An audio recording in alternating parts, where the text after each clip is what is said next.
probably it. So questions, what we'll do is we'll keep an eye on the chat. If you're not comfortable with using the chat, maybe keep it in your head and ask us at the end, or if it's really relevant at that point and you really want to ask, just wave at us or unmute yourself and just ask. But ideally, if you pop them in the chat, we can just keep an eye on that as we go along. Yeah, and if anyone has any problems, if you get disconnected or anything and you're struggling to get back on, I gave you all an email at tea time-ish. If you just find that, you find my mobile number, just give me a ring on the mobile and I'll try and help you out. Otherwise, I think we'll make a start. So to start with, I'll pass over to Richard and Dan, who are going to give an introduction to their farm. And so, yeah, I think that's it from me. Thank you. Right, thanks, Claire. Right, good evening, everybody. Good of you all to join us. Obviously, we can't do a farm walk, so I better scroll through my iPhone of some photographs of our area and our farm. And I hope to give a bit of an idea roughly where, for those who don't know where we are, roughly where we are in the country. We trade, as you see there, we trade under JW Stockdale and Sons, Oatcroft Farm at Burnsall, situated in North Yorkshire. The farm's mostly situated within it's all situated within the Yorkshire Dales National Park and all within the LFA. We've got non-SDA, SDA and moorland on the farm. The elevation goes from around about 540 feet above sea level, which is basically around the village green in Burnsall, to 1,660 feet above sea level, and runs to about 1,350 acres on mostly limestone with some gritstone riverbed. As I say, the main base of the farm is at Burnsall, with other 5 more packets of land, parcels of land around Craco, Coniston, Grassington and Greenhow. So that means we do a lot of travelling between packets of between parcels of the farm. So diesel is quite a big issue on our farm. So I'm not quite sure that when we get all go electric in 10 years' time. We also have grazing rights on 2 fells, where we have on the Duke of Devonshire's Bolton Abbey estate, which boundaries our farm. And we also have additional summer grazing on some moorland on a grouse moor, where our sheep go on to with treated for ticks, and so hopefully that benefits the grouse on that moor. We also have some grazing taken from neighbours as well. Those are the views of Burnsall. On the conservation side, can we have go to the next slide, please? Thank you. We have land in the mid-tier, which some of it's in its 3rd year of. I'm not sure there's a picture in there. It's very similar sort of ground to this where the cattle and sheep are. It's in its 3rd year of mid-tier. This was originally done mainly so we could get some capital grant works on some stockproof walls. It was an area of land that we bought relatively recently that we inherited a lot of gaps rather than upright walls, to be fair. And so we could get that capital grant. There are 3 allotments and some upland hay meadows in the higher level stewardship schemes. Those are the ones on the left. The top left is more of a boggy type land, which got cotton grass and that sort of type thing. That's all run on gritstone land, is that mostly. That's on the way between Peterbridge and Grassington. The bottom left one is a high level stewardship allotment where we're only allowed to graze cattle on that field, on that allotment, mainly because of the rare plants within the limestone pavement that they decided that the sheep might eat and destroy, and they wanted them leaving there. The middle one there's another area of land similar to that where we can both graze cattle and sheep on. But as you see from that, there's some quite high limestone lands, high limestone pastures. The one on the right hand side, top right, is also on the right hand side, which is in the higher level as well. On those, we have grazing restrictions throughout the year and stocking levels and that sort of type thing. And all the ones are quite different. They're all individual ones really, so for those lumps of land. There also, we have 2 SSIs on the farm. part of the ones on the bottom left and the top right are within the Coniston Old Pasture SSSIs, which are basically limestone pavements and some historical features, ancient burial grounds, that sort of type thing. And then the small part back at Burnsall is in the Craco Reef Knolls SSSIs, which sort of go right down Wharfdale. The bottom right picture on there is about 50 acres of woodland that we re-established about 16, 17 years ago after post foot and mouth. There was a lot of bracken on it, and so looking back over the old maps from previous century, it was seen to be an old woodland on there. So we through grants from Millennium Trust, Woodland Trust, etc., we managed to get all that 50 acres replanted with deciduous trees, and we've kept topping them up as the years have gone on as well, to be fair. There's also doing on the farm some work with the Rivers Trust, to fence off and plant some beck hedges, and one or two of those have been done so far, and we're planning to do some more as well in the future, because hopefully that might help towards elms and that sort of thing in the future. As you can see from all these pictures, we have miles and miles of stone walls on our farm, and basically that maintenance is ongoing and is expensive. Trying to keep the gaps up, walls up. We have our daughter's the accountant on the farm. Well, she does the books on the farm, and she says every year, blimey, we've spent a lot on walling this year, and we do. We also have a lot of footpaths on the farm, covering the farm. The top right of that on that picture is part of the Dales Way. Also, the bottom left is the Dales Way, goes over that, and we've a green lane on the top left one as well. And the Dales, the Dales Way. There's in fact right in the middle picture, the Dales Way goes across the corner of that allotment as well, where the cows are. This has affected our cattle grazing over the last few years. Policy on some of the allotments, we've had to change policy on some parts of the farm purely because of the footpaths going over them. Right, can we go to the next slide, please? Thank you. We've about 70 or so suckler cows on the farm. My brother takes care of the cattle. He does a lot more with the cattle than I do. Mostly the cows are the Limousin or Blue Cross cows. As you see on that previous slide, they graze up on the tops during the summer. Well, those are some dry cows that are still up there now, actually. The rest of the ones have just been housed, recently fairly housed. We get, as you can see, they're all Limousin calves, then calves and bulls. We run 4 Limousin bulls, stock bulls. The left-hand slide is a picture of a pen of bulls, young bulls, that will hopefully be going as forward stars at about 10, 11 months old. Most of the heifers and some of the young will cut some of the bulls to make a bullocks. They'll stop around for probably 18 months and then go again forward star cattle all through Skipton Market. Depends on the star trade, but generally they'll all go in stars. As I said a bit earlier on before we started, we clipped for bullocks out today to go on Wednesday to Skipton. Right, can we go to the next slide, please? Oh, next, that's it. Thank you. We're on 2 flocks of sheep on the farm. One of them there's just over 400 crossbred ewes, mostly homebred North of England mules. You see on the top left there. We've also have some Texel cross ewes on the top. There's the slide on the top right. Those are again homebred ewes that we've kept some ewe lambs and bred them on as well.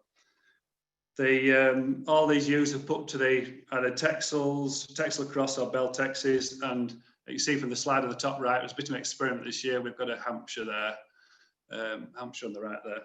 A friend who has some Hampshires, and we just had a small field of 25 in, so I thought it was an opportunity to try one. We're really aiming to get lambs away off the mothers sort of as soon as we can, really, so we'll see how we're going with that. As I was saying, they put to the Texel. Those that go to the Texel, the ewe lambs are ear-notched, and then we can pick the best ewe lambs out to keep for ourselves, and then again to run with the ram, usually a Bell Tex, and then we'll either keep those again in the flock, or we might sell some of the lambs at foot, depending on trade and how we're going on and how the grass is and those sort of type things. The crossbred ewe flock is wintered mostly off the farm on a friend's arable farm on stubble turnips. This has been going on at this farm. They've been going off this farm for quite a lot of years like that. We've been going to York for 20 years to a farm. That's now gone, and we now go to friends down in Doncaster on a big arable farm. And following on from the sheep, he'll often, well, last year he was growing maize, I think.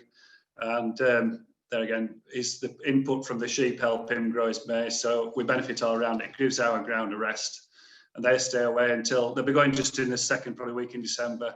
They'll stay away till probably 2 weeks before lambing, due to lamb about the middle of March, and then they'll come back just before that for lambing. We aim to have most of the crossbred flock lambed before the Swaledale flock starts on about the 1st of April. Please can we have the next one? We lamb about 700 Swaledale ewes. Mostly, most of these go to the Blueface Leicester to provide about a quarter of what we grow or what we produce. We retain for our own breeding, and the other 3/4 go for sale as mule game lambs, mostly in Skipton, a few through Pater Bridge, and then a few private as well. And then, of course, we also try and breed some of our own replacements to the Swaledales. The top right there is a Swaledale, use some Swaledale lambs on. We'll try and produce about 80 for ourselves replacements. Then we'll buy a few more to top up with. As I said before, we've quite a good summer in moorland for the shearlings, for the hogs. And so we tend to buy ewe lambs in rather than shearlings in. Yes, I said we're going to get the same with the mule lambs. We'll try and get a lot of the mule lambs away, fat off. If they don't go fat off the mothers, they'll go soon afterwards. Most of the lambs go fat through collection centre at Pater Bridge to ABP. Some go through to Skipton, and then this year we've sold a few more stalls because the price has been good. We've sold 2 or 3 packets of mule store lambs through Skipton as well. I think that's probably about it now. That's about what we do on the farm. There's a few pictures that are relevant to the area and parts of the farm. Do you want to go on there? Yeah, if you want me to. Well, I'll just hand you over to Dan now, just to say he's going to just take you through what we do or what on the farm. This area has been historically low in copper and those sort of minerals. So we'll hand you over to Dan. He'll just tell you a bit about what we do with it, what we've been doing with the sheep and the cattle. Evening, everybody. Yeah, so I'll just start taking us through what we do mineral wise. As Dad says, this area is deficient in copper. I imagine every single farm around here coppers their ewes at some point during the year. We always give our ewes a copper bolus at tupping time, just before tupping time. And then before a couple of years ago, the lambs were getting mineral drenched, probably around weaning time. And then thereafter until they either went fat or sold as breeding stock. Our scanning percentages we're happy with. Our mule ewes last year scanned at 201% and our horned flock scanned at 181%. That's including all shearings and everything like that. So we're happy with our scanning percentage, which would suggest that our ewes are not deficient of minerals to an extent that it's affecting the breeding performance at that time of year. What we did find though is that we were finding that as lambs, especially mule gim lambs, were coming through to weaning time, they weren't achieving the targets we'd want them to, as in they weren't the size they wanted to and they hadn't grown as much as we wanted them to. After weaning, we found they did very well. Obviously going on to cake, they often got a mineral drench, etc. that time of year. They started to do very well from that point. And so a couple of years ago, we started playing around with trying to improve the performance of the lambs while still on the mothers. It's especially targeted at mule gim lambs, although it obviously affects the whole rest of the flock. As Dad says, quite a lot of our Texel lambs off the half-bred ewes go straight off the mothers, so we haven't in the last couple of years done anything with them different, although in the future, depending on what happens, we may start treating them differently. So yeah, this is based on the Mulgim lambs basically. As I said, we identified the problem while they were suckling. This is probably due to the ground type we have. Through the summer, the ewes with lambs, they're up on the top of limestone pastures, up on the tops. They don't get particularly good grazing. They're out there a lot of the time. And that's possibly the reason why Mark will probably go into that a little bit more detail in a bit. So in 2018, as I said, we started playing around different ideas. And so we used for the first time a lamb bolus, and we gave it to all of the lambs at clipping time. It was the Cars Billington Ovifive bolus, and it did all right. It meant that we didn't have to drench the lambs from then on. It's meant to last about 6 months. We found it didn't last that long. It lasted about 3 or 4. However, it did a good job in that time that it did. Yeah. In 2019, which was last year, we gave a different bolus. We gave the Trace Show bolus, and we gave it earlier. We gave it at the first dose. Again, that seemed to work well. It lasted longer than the Cars Billington bolus. Although the big problem with boluses that we found is giving them. Actually administrating the boluses is a bit of a nightmare, especially if there's a smaller lamb or two.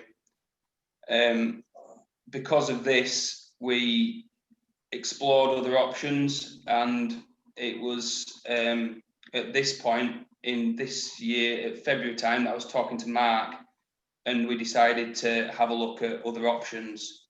I don't know, Claire, if you want me to carry on there, or do you want me to stop? Or no, that's brilliant, thank you. I think if that's sort of the conclusion of what you've been doing.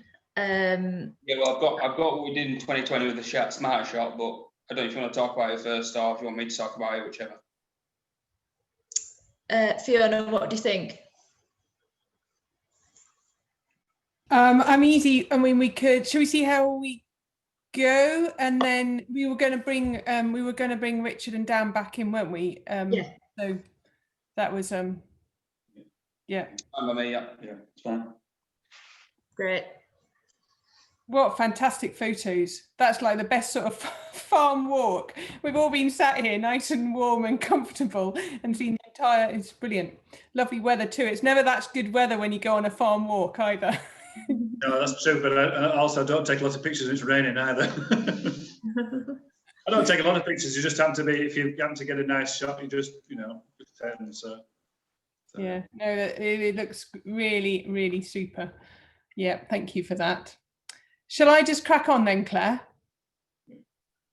Right, I'll move on then. Now I've got loads of, so we're talking about myth busting and mineral nutrition. I just at this point, so I'm a vet. I work for myself, Flock Health Limited.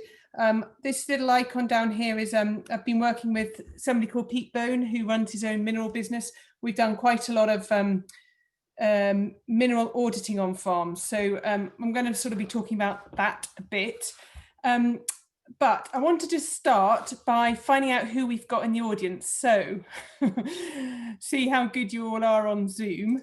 I'm going to launch this poll and see how you go. So if you've got a laptop or anything, you should be able to see the answers and click on which answers. If you want to, if you're on an iPad or a phone, it might be a bit trickier, but we'll see how we go and I will read them out. So even if you can't vote, you can kind of feel included. So I just wanted to find out who we've got in our audience. So, and so my best way of doing that was working out what exactly you've got on your farm. So can you see, just give me a thumbs up, Claire. Can you see that question 1? Yeah, brilliant. Which of the following have you got? So breeding ewes, suckler cows, dairy cows, fattening cattle, do you buying in store lambs? Have you got any arable or have you got any other livestock? You can tick as many as you like of these, or if you don't farm, tick that you don't farm. So let's see how we go with that. No one's voted yet, which might... Do you just click directly? I mean, don't know whether mine looks different. Oh, it's doing stuff now. It's doing stuff now, yes. You just click directly on the wording, or is there like a box, or does mine look slightly different? Yours might look slightly different actually, because you're as a co-host, and I don't know what it looks like to everyone else, but some people are voting. That means it must be working. Yeah, okay. 3 people have voted, so if 3 people can do it, then we'll have to assume everyone else can as well. So just go through that. So for question 1, don't worry about this. No one is checking your answers. No one's going back to it and checking what you've actually answered. So there's no wrong answers. And then my next one is, which of the following of top importance? Now, this is quite complicated, and I know they're all important, but I'm trying to work out what is most important to this audience. So is it to have your stock looking really good, to have a high scanning percentage, to have your lambs or your calves growing quickly, to keep your costs as low as possible, to sell your stock at high prices, to keep everything alive and fit, low mortality and losses, as I guess those two are a bit the same. Buying in as little feed as possible. Is that you trying to just finish stuff off grass? Is it that most important, you enjoy farming with your family, or is it being recognised as being a good farmer? So well done. We've had 15 people vote so far, so you're getting the hang of this. And then at the bottom, it's about how you think of mineral nutrition. So are you confident you're giving exactly what your livestock needs? Are you concerned that you don't give enough? Or are you concerned that you're giving too much? Or you just got your fingers crossed that you're getting it right, but you're not too sure? Or maybe you don't give any extra minerals, you're quite happy with that. Maybe you spend a lot of money on supplements. I would have to say mineral nutrition is the biggest area, I think, in livestock farming where there are some very, very good salesmen out there. So some people are spending a lot of money on it. I know that. Or maybe just you're not sure if you're doing the right thing. I don't know if I've given you the option to tick one box there or lots of boxes. But either way, we'll get a feel for it. As you're still, not everyone's voted at the, we've had almost half the audience vote. So whilst you're still voting, if you haven't yet done so, I will just go back to my slide. Certainly with respect to mineral nutrition, you get all sorts of things. People saying, oh, the more you give, the better. Surely it's just about whatever soil you're on. And you can see there at, at the Stockdales, there is a big range. Those mule gimmers are on some really lush pasture, and yet, and then up on the top, it's like the soil is really, really thin. So the range is huge. There is certainly a lot of muck and magic involved with minerals. And sometimes the people selling minerals kind of like it to be a bit like that it's slightly mysterious, and they can sell you something magic in a bottle. It will answer all your problems. It is pretty complicated. There are plenty of confused messages, and it can be very expensive. It can be very expensive to test animals and find out what's going on, and it can be very expensive to get the answer right. So what we're going to try and do today is sort of work through all of that. So how are we doing with voting? 34 of you have voted, so that's pretty good. That's pretty good. 82% of you have voted, so I think we'll just go with that, because it's always possible some of you can't do it on whatever device you're on. So I'm going to end the polling and share the results. Can you see that? Yep, brilliant, thank you. Okay, so virtually everybody here has got breeding ewes. Half of you have got suckler cows. You've nearly all got a flock of breeding ewes. A couple of you have got dairy cows. A third of you are rearing cattle. 2/3 have got store lambs. One person's got a bit of arable. 11% of you have got some other livestock, and then one person's not farming. So, okay, I have to say, sheep is my thing. If there are many difficult cow questions, I'll defer to Mark. obviously I worked in practice for 20 years and I did a heck of a lot of cattle, but since I've run my own business, I basically, sheep is my thing. So I'm more than happy to talk about cows, but equally I'll probably ask Mark. You can forget things. Okay, go on to the next question. Following are of top importance. So what's the one that's most important to people? Having low mortality and losses. I think I'd agree with that. That's the thing that really depresses people, isn't it, when you've got losses? But then after that, right, we've got people really keen to keep costs low, and I would totally concur with that. If you when we look at farm accounts, the two things that really make a difference are keeping your costs low, but keeping your output, going well, selling stock at the right time, at the right price, etc. So but keeping costs low, we kind of can't afford not to do that. So that's interesting. You want lambs, calves to be growing well, and then after that, okay, we've got a few people, about a third of people here, basically trying to finish animals without buying in too much feed, and I think that is probably important. That is one of our biggest variable costs, is what we buy in.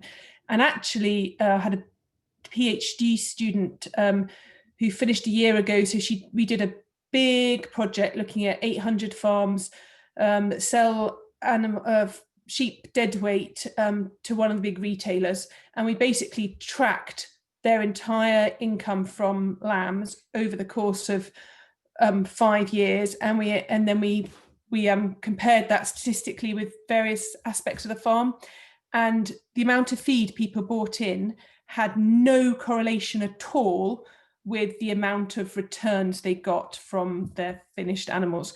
I think a lot of people spend a lot of money on feed, not necessarily well focused, and that's the same with minerals or other feed. So we know people spend a lot of money buying in feed when they haven't necessarily worked out how the forage analyzes and whether they need to. It's a kind of insurance thing, especially as we're running up to lambing. Sometimes it's something to throw money at. So that can be important. It can also be important to buy food if you need food, obviously. So anyway, I think you might agree that's quite interesting. And then, which of the following best describes mineral nutrition? Most of the audience, fingers crossed, they've got it right. So does anyone? Okay, and a couple are confident they're giving exactly what you need, so that's good. A couple are concerned they don't give enough. If quite a few people don't know if they're doing the right thing. So we've got quite a lot of fingers crossed, and quite a few people don't know if they're doing the right thing, and one or two people who are spending a lot of money on it. So hopefully by the end of today, we'll see how we go. I'm not going to make any wild promises, but we'll see how we go. So let me just go back to my slides. The thing about mineral nutrition is we know that there are minerals that are essential for the body to work properly, but we also know that mineral nutrition is only a very small part of overall nutrition. So the basics of getting dry matter intake into animals and sufficient energy and protein is key. And sometimes it's easier to think there's some deficiency and that you can give them something in a bottle where actually they just need better quality grass or more of it or better access to the feed face or whatever it is. So I wouldn't for a minute want people to go away thinking everything is about minerals, because it's absolutely not. It's about having the right nutrition, and it's about also being healthy. If you've got a massive burden of worms, your animals are not going to grow so well, and it doesn't matter if you keep throwing cobalt at them. If they're actually deficient, if they're actually coping with a big contamination of worms, they're not going to grow either way. It's sort of obvious. And then the other interesting thing is we've got the plants have to get minerals out of the soil, and the animals have to absorb the minerals from the plants. And there's a big, there are many factors there. So time of year, speed that the grass is growing, weather conditions, all sorts of things can affect the actual mineral content of what they're eating. So which is why we have to sort of tease it all out. And then when we're looking at all the different factors, so generally speaking, it sort of came out in that poll, most people are concerned that if their animals are either not getting in lamb or in calf, or are not growing well, those are often put down to some sort of mineral nutritional issue. But there are many different factors. So as you know, you guys well know, there's management, there's all these different things that go in, the quality of the forage, the levels of energy and protein, whether they've got good access to water, whether there's soil, whether they're actually taking in the soil, or the actual quality of the soil, and then any other disease factors. So all of these factors can affect either whether those cows are going to get back in calf, whether your sheep are going to scan at a decent percentage, or whether young stock are going to grow well. And then this is, we've called it a minefield, of sort of the myth busting, and it is a minefield. So all these symbols around the edge are different minerals. So S is sulfur, P is phosphorus, Si is silicon, Zn zinc. These are all your different minerals. And then this complicated network of arrows is how minerals affect each other. So, and the one that most people know something about is, if you think about copper, you're either copper deficient because there isn't enough copper in the forage or in the grass, or equally, it could be that you've got a molybdenum or an iron or a sulfur issue affecting the copper. So it's either a straight deficiency, or it's actually that we've got either molybdenum over here, sulfur over here, iron, can't just see, iron over here. All of those will affect how the animal takes in copper. So it's nowhere near as simple as let's just give some more of the mineral we need. It might be that we've got a problem with other minerals interacting. And this is called Dyer's wheel, and as you can see, it is a total minefield. But there are certain minerals we know are very important, and we know certain things. So we know the ones that we usually measure for. This will come up on my other slide. There are the macros, the really important macro minerals: calcium, phosphorus, magnesium. You know, none of you need me to tell you that if you've got a cow that's low in calcium around calving, she's not going to get on a calve, and she might well go down. Or magnesium staggers is something we all know well about. Those are minerals that need to be given in high amounts, and the ratio of them and how they are through the year is really important.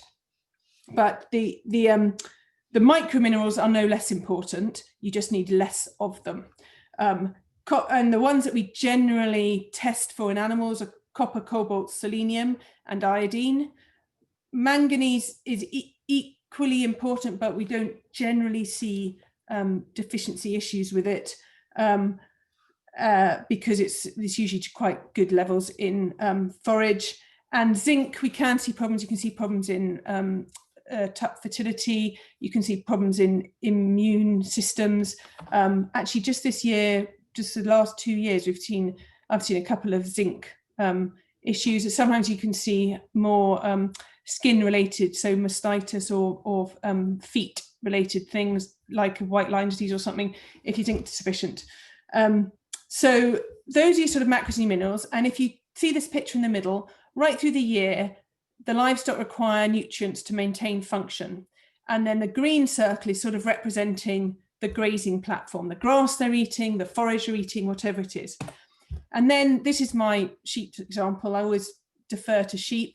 So if we're coming through the summer here and we're coming up to the back end, tapping time, and so there's a bit of a spike there because those animals absolutely need everything to be right as they're ovulating and as we conceive the embryos. So then we go into pregnancy, early pregnancy, there's not a huge increase in demand, but as we're coming up to lambing, potentially we've got more, that is quite demand, especially if you've got twins or triplet in an animal. We know that if around here, a dry ewe in maintenance, say she requires 10 megajoules of energy, by the time she gets to lambing, she requires double that if she's carrying twins. By the time she's lactating, she requires 3 times that in energy. So energy and protein are really important, and we have to balance those right throughout. But we also have differences in how much of the different both macros and micro elements that those animals require at the different times of the year. And then to add on to that, it's they're not just grazing, but it may be that you may house them at some stage, and then then they're gone on to haylage, silage, hay, and a feed as well, which is, so that's going to upset it as well. But usually, if you're just feeding straight, then you've got to do something about the minerals as well. If you're feeding a commercial ration, then they will always have that balanced. So yeah, there's always high, headlines of some sort of cock up where some feed company got balance wrong in feed, but generally speaking, 99% of the time, that's all been extremely closely balanced. And if something's on hard feed, I'm not usually concerned they're going to be deficient in a mineral, because the nutritionists in the mill will have jolly well made sure they've sorted that. What this means, this picture, is that as we think about a flock of sheep, there are certain times of the year where there's a potential people are oversupplying. So commonly, I come across places where people will be giving a bolus pre-tupping, fair enough, and will also be giving a bolus pre-lambing. But what they're also doing pre-lambing is they've got the ewes housed for a couple of months and on hard feed, and also, just as a sort of by the way, they've got some free access minerals in there just in case. And actually, we're quite likely to have some sort of oversupply in the ewes around this sort of time of year. But by the time they've so then we've got lambs on the ewes, and then we're weaned the lambs. We've got a period of time through the summer, and this is when lambs are growing and really need as much as they can get. So that if you want a lamb to be growing at 200-300 grams a day, they absolutely need everything to be completely right, energy, protein, but also all the minerals. And round here, they're just on the grass. So if you've got deficient grass, then you're more likely to see issues as you've got animals growing through the latter part of the summer, and also as you're coming up to tupping.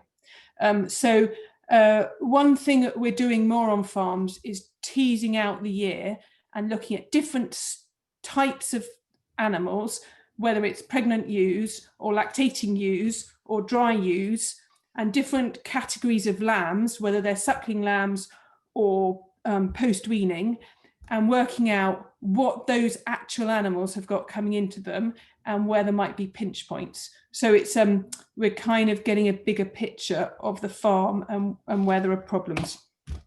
So now this is something, this is something that anyone who has found the chat box might be able to, if you can all have a think. No one so far has put anything in the chat, which means you're either being shy or you haven't found the chat box, or you haven't got any questions yet. If you can think of what do you think the possible sources are of minerals on your farm, on any farm?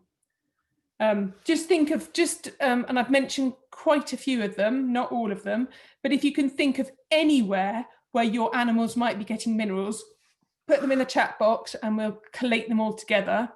And meanwhile, so that's one thing for you to be thinking of. I'm really making you work tonight, so apologies. If you thought you were just going to sit there and be watching a film, then I'm sorry. So one thing is to put your possible sources of minerals into the chat box, and the other thing is I'm going to launch another poll to find out a bit more about our audience. So this is a bit of multitasking here. So, okay, brilliant. Krista, grass is exactly. Water, you get minerals from water. Oh, look, you're all there now. Grass, clover, buckets, compound feed, soil, forage, boluses, water, supplements, grass, weeds, hedges, leaves. Absolutely, weeds, hedges, and leaves. I like that one. We actually I had a students doing a project. They weren't my students, but I work at Nottingham University, and the students there found very high cobalt levels in willow, which is something we're looking at doing some more work on. Willow trees. Okay, trees and hedgerows, water, grass, wildflowers, doses, yes. Deep rooting herds, absolutely, and it makes a massive difference whether you've just got ryegrass lays or whether you've got herbs in your lays. Solid feed, buckets, supplements, rock salt, pink rock salt, Himalayan rock salt. Yeah, I analysed some Himalayan rock salt. I sent it to the lab last summer, and there's a there's a lot of minerals in there. Not necessarily all the minerals. You don't necessarily want all the minerals that you've got in there, but you're right. In rock salt there is. And now, so thanks everyone for your sources. I'm just trying to think in the back of my mind whether there's any sources that you might have forgotten. And meanwhile, I'm going to just quickly go back to the polls. So far we've had 5 people answer the polls, and I'm asking you, what mineral testing have you done on the farm? And so is it that you've tested your ewes, your lambs, your calves, your cows? Have you had your forage tested? Have you had your grazing platform, your grass tested? Have you had your soil tested? Have you had your water tested? Or have you not had any testing done? So great, we're getting somewhere there.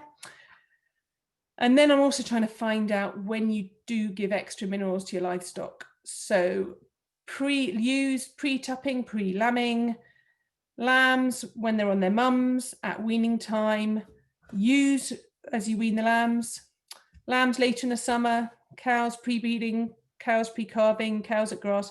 And I can see from the way you're answering this that there's an answer here for everyone. I hope so. I'll spend a long time thinking about these.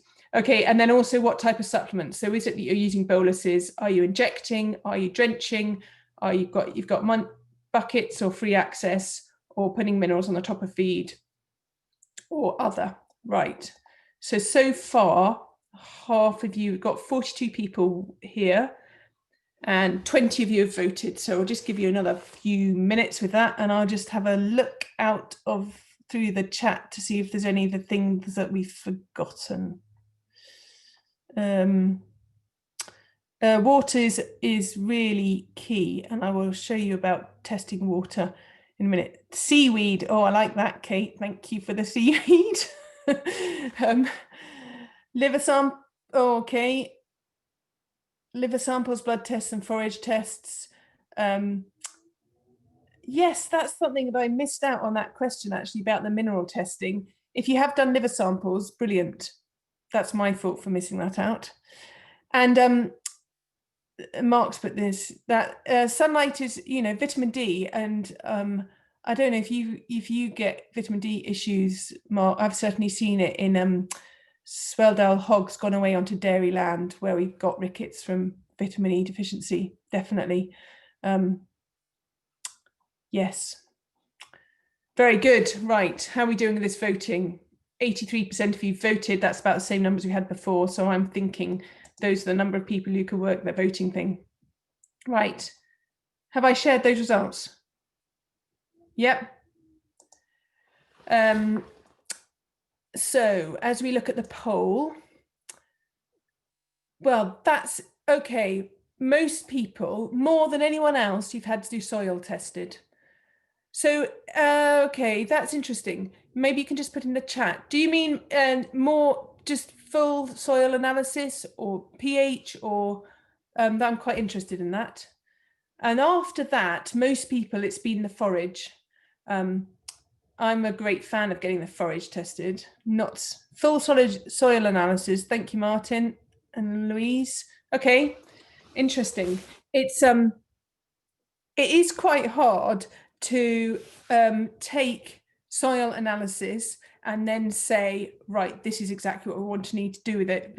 Soil analysis is not usually the place that we start. I don't start with it because I'm a vet and soil is not my strong point. But Pete Bone, who is Mr. Mineral Guru, he will also say, actually, the soil is not the place he starts. But it's really good that you've had the analysis done, because the soil is your most important asset. So it's a really good, important thing to know what your soil is, but it's not the first place I would go to if I'm concerned about the stock.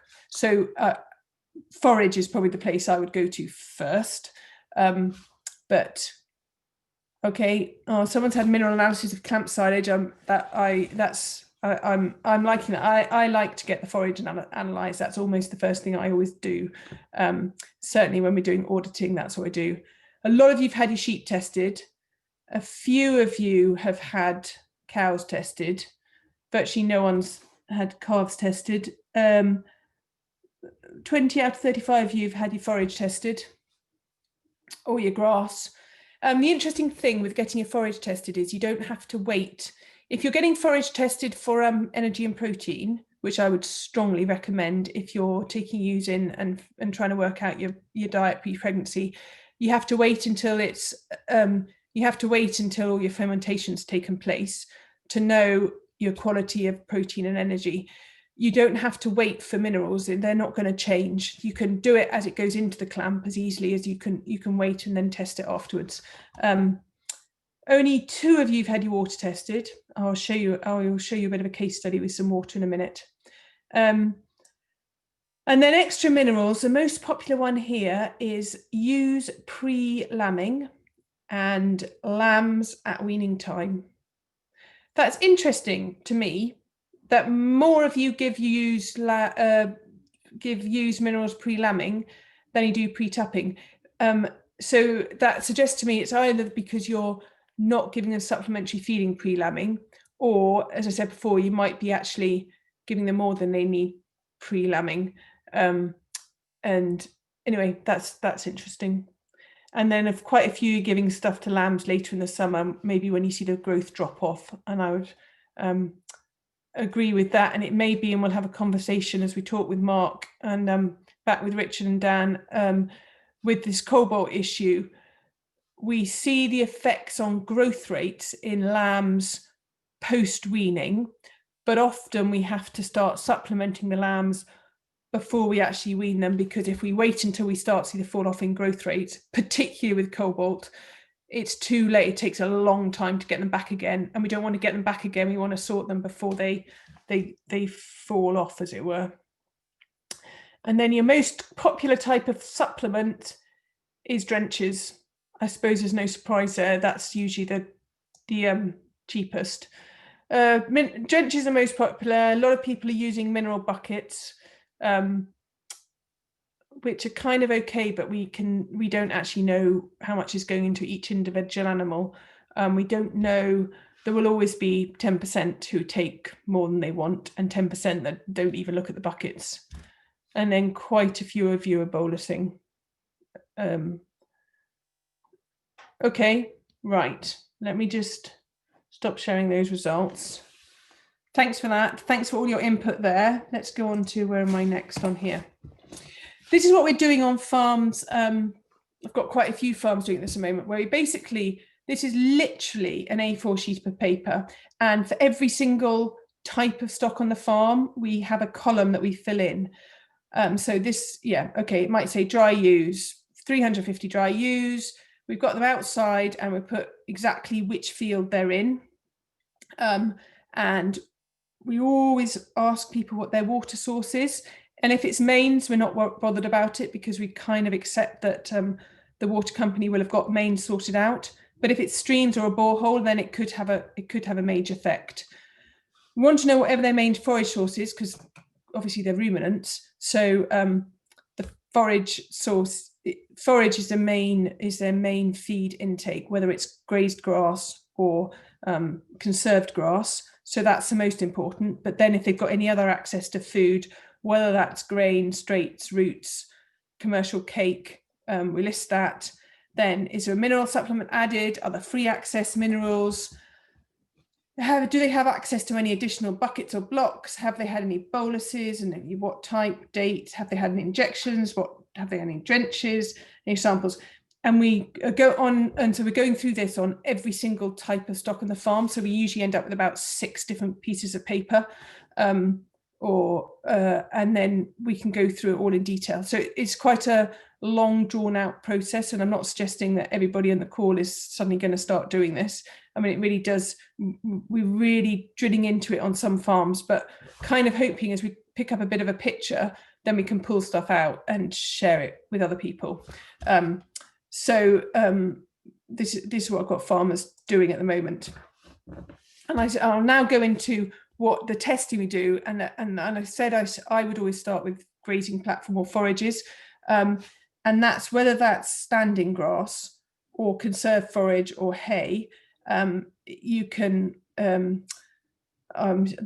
sending samples like this off. So we'll always do it for energy and protein for sorting out a late pregnancy ration. But for minerals in particular, you have to ask for the whole mineral suite, as it were. You don't necessarily need energy and protein if you're looking for a mineral audit. But you do want everything to be clean. You want to be wearing gloves and putting it in a clean bag and using scissors. You're not plucking it because you don't want to pull up the roots and get the soil on the bottom, because the soil analysis will always be different to the main bed of the grass. So we'll cut it as if we were an animal grazing it and not get the roots or the soil. And this is a typical, well, actually, this was all the averages from Wales over 3 years for grass silage. And I would always, I don't know who here, so a load of you have said you've had soil analyses. This is forage, and just be cautious if you do get these, especially if a guy who's trying to sell you minerals pays for you to have one of these, which is fine. They send them off to there's nothing wrong with the results. Sometimes there can be something wrong with how someone interprets that. So I have been present where mineral salesmen will sit there and they will go, oh, this is your forage result, Mr. Stockdale, and look at this, you're low in copper. We need to get you a special tailored mineral that's got, because you're low in copper and you're low in zinc and you're low in iodine, and we can sort out a bespoke mineral that will correct these deficiencies. That is not the way to deal with one of these analyses. So the whole key of one of these analyses is that the green, the blue, this is actually just how your sample matches up to all the rest of the samples. So it doesn't mean that this farm is necessarily deficient in zinc. It just means that it's a low out of the average number of samples go. It's lower in zinc than the average. It says absolutely nothing about whether there is enough zinc there for your stock. So just bear that in the back of your mind. The way these analyses are used is really important, and don't allow anyone to use it to sell you some bespoke thing necessarily. But it is always really useful. And we can look at things like the ratio of calcium, magnesium, phosphorus. We can look at the ratio of magnesium, potassium. So if you've got very high potassium, we know that we're going to potentially have an issue with magnesium.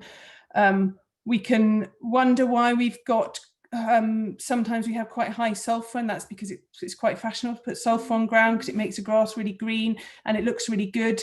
But actually sulfur can have a major effect on selenium. So sometimes we're seeing high sulfur and then it makes us concerned about selenium. So here on this particular sample, 0.11 for selenium, it looks fine if you're trying to take the colours. Actually, a selenium at 0.1, I'm worried about that we're potentially, there is not sufficient selenium in there for these animals. 0.1 is just on the edge of whether we're okay for selenium. 0.2 for cobalt there is generally okay. So I wouldn't be worried about cobalt on this farm, but I would be a bit concerned about selenium. And I'll be particularly concerned about, we've got a very high iron here. So we've got very high iron. We've got a fairly high molybdenum, and we've got a pretty high sulfur, and that's going to make quite a big difference on copper. So copper at 7.6 in itself is fine. It's just about fine, but because of this high iron, molybdenum and sulfur, we've got really high effect on copper. So those are the sort of things that we look to in the forage and try and work it out.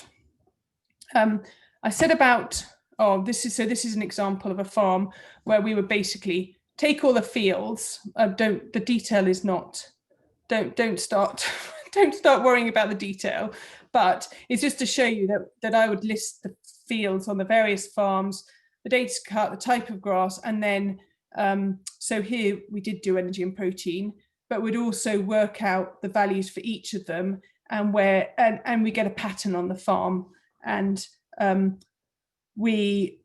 so particularly high manganese, particularly low cobalt, and it was cobalt that we were particularly worried about on this farm, but it gives you a bit of a pattern, and then it would help us work out which animals to test and why to test them. So, but yeah, don't worry about the detail. Now, I said that I wouldn't start with soil testing, and it's kind of great that a lot of you've done soil testing. It's particularly good from a pH point of view, and from I don't start with soil. There's too many other things. There's too much distance between what the grass gets out of the soil and what the animal gets out of the grass for the soil to be really, really helpful, in my opinion, at this stage. But soil is important. It's important for the pH, and this will show you that all the different minerals at the different pHs, it can make a difference. So as you raise the pH to improve your grass yields, you're going to have an effect, and it's going to lower, cobalt's not actually on here, but cobalt's about the same as manganese in terms of here.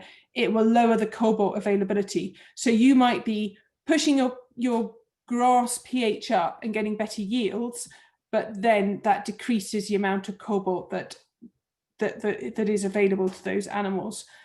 So that's really where soil is most important to think about in terms of minerals. And then I didn't intend sharing this slide actually, so I apologise. There's too much information on here, but actually the biggest thing that soil pH can affect is calcium and magnesium levels, and that and the balance. So, and often the type of lime you put on is really important. So if you're putting on magnesium lime, that's what they used to put on runways to make the runway really, really hard. So you get an issue with compaction, but it can actually also can affect your magnesium calcium ratios. So it's just to bear in mind. But as I said, I wouldn't totally intend sharing that with you now. And I'm just going to finish on water, and then we'll go to questions and discussion and everything. If it's mains water, then I'm not worried about it, and generally you're okay. But if you've got private water supplies, then that may be having effect on what your animals are taking in. So I would get that water treated, and I'll just show you this case study quickly. So this is a farm. Actually, it's the same farm that I showed you all those forage samples before. It's a farm up in Scotland. So we start with a map, and you start off, and I asked the farmer to identify each of the different points that there's water for the stock might be taking water that's not mains. So we're not worried about any mains supply, but we are worried about private water supplies. And we sent samples away from these points here, 1, 2, 3, 4, 5, 6.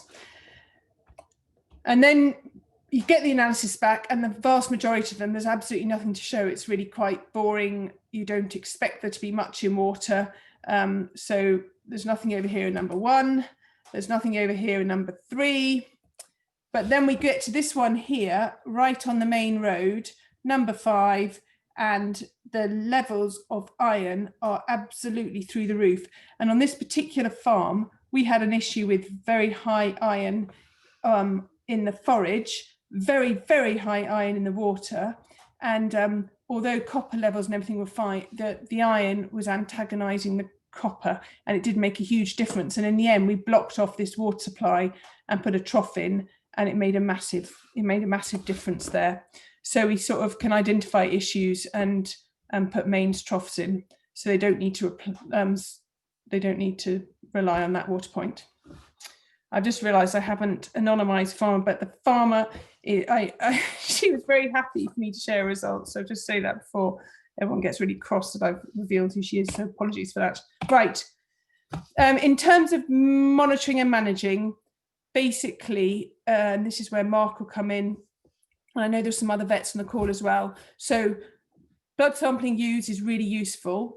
Post-weaning pre-tupping, when they're on grazing, do always make sure that you take away any supplementary minerals that you've put out there. So I won't sample animals unless I know they haven't had any minerals for 6 weeks, any extra supply, because I know it's going to cloud the results. So it wouldn't cloud, it wouldn't cloud it for Cobalt, but Selenium will easily last 6 weeks in the animals. And you'll see high selenium because they've been on minerals in addition to what the forage is. But this is what I would test them for pre-tupping.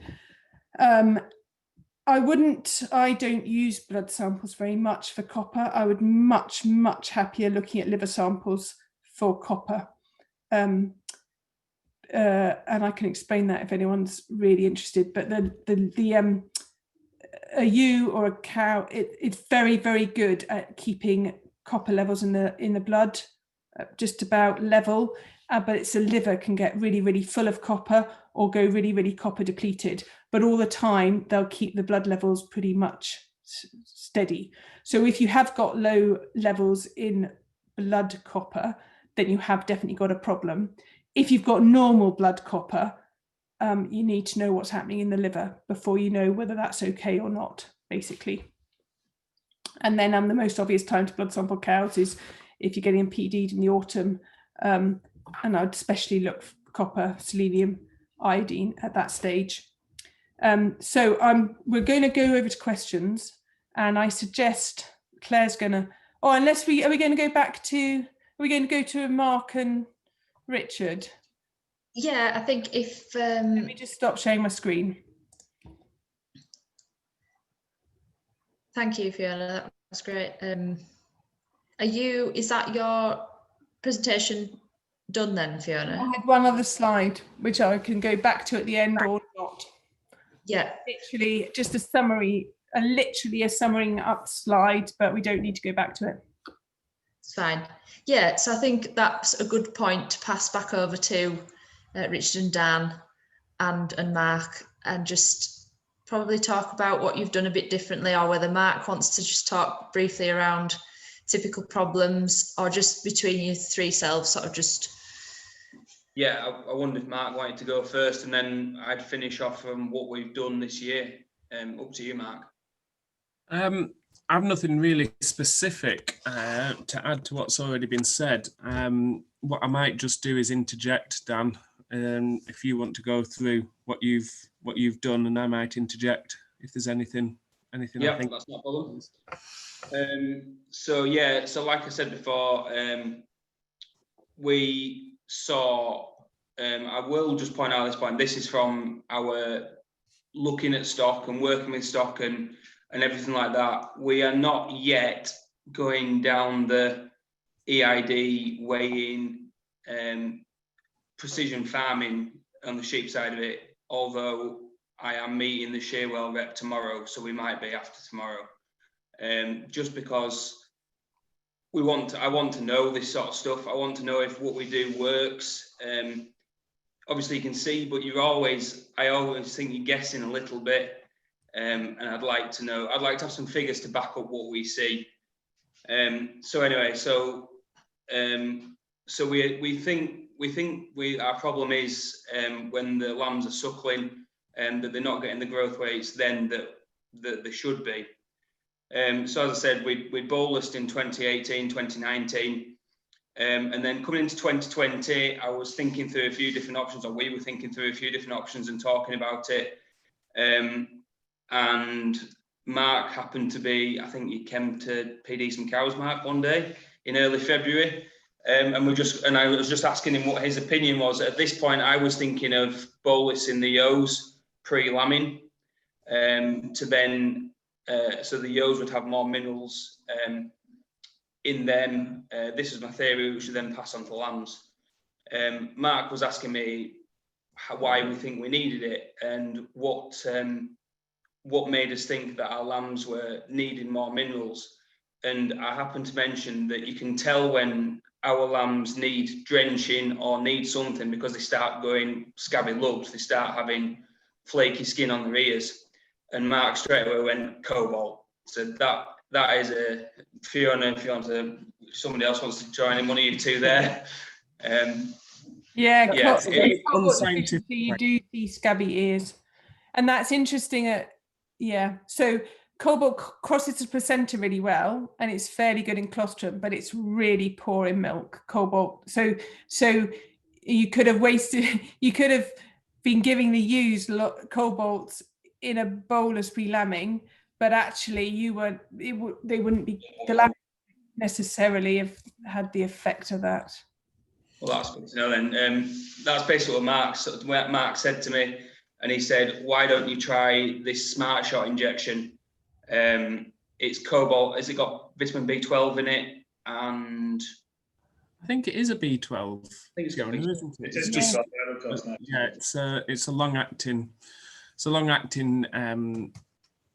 a long-acting injection of B12, and effectively Cobalt.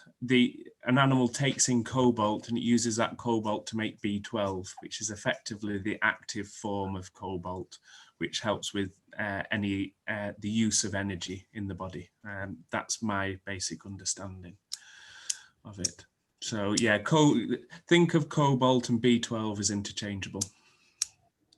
Right. So yep. So that's what Mark said to me. He said, why don't you try this Smart Shot injection? So we did. We gave, because we wanted to test it, we weren't sure if it would work or not, and it is expensive.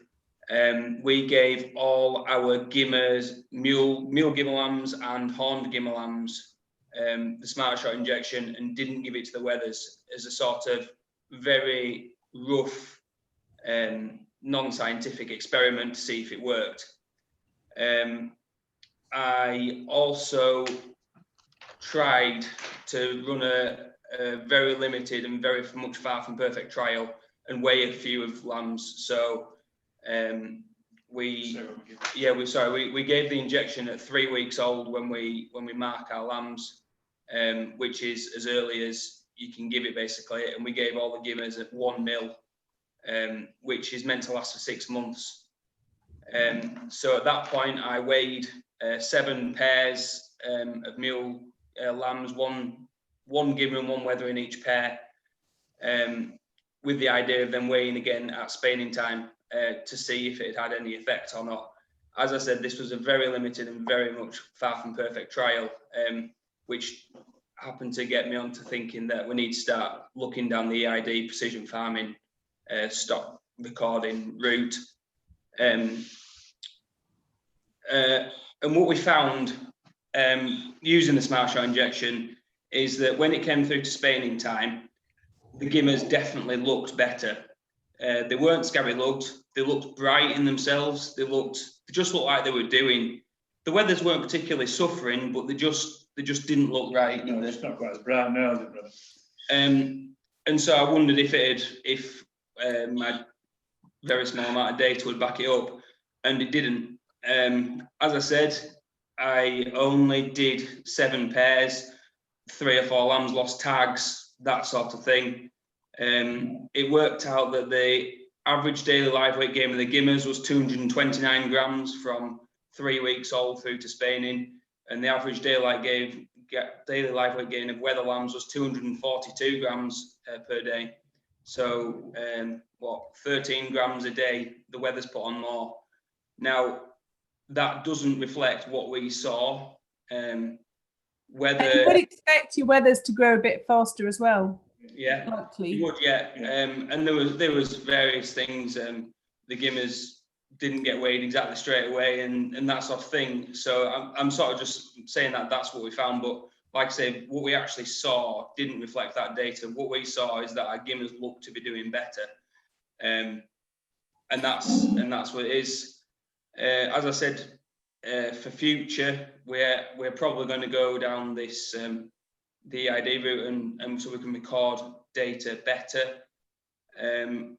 I briefly spoke to Mark about this last week, a week before, about what we might potentially do next year.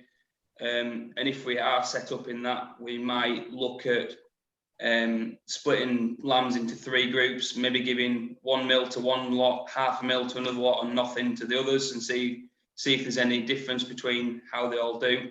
I am a little bit skeptical with the 6-month active life of the injection. It just seems like an awfully long time to be given. Once you're given a 3-week-old lamb 1 mil, I can't see how it's still working in 6 months' time. I could be wrong, but I don't know. It just seems a little bit too long. If you handle them at 3 weeks for marking, when's your next time you handle them? Dosing. Yeah, we dose them. Coccidiosis dose time. Yeah. Six. Yeah, 6-7 weeks old. Yeah. So yeah. Because it might be because Cobalt, you really need it in metabolism once they're a ruminant, but you're still at 3 weeks. You're still pretty much small, monogastric. Your stomach, they're just having the milk. So it's leaving it to spaining is too late. Weaning time, then it's probably too late.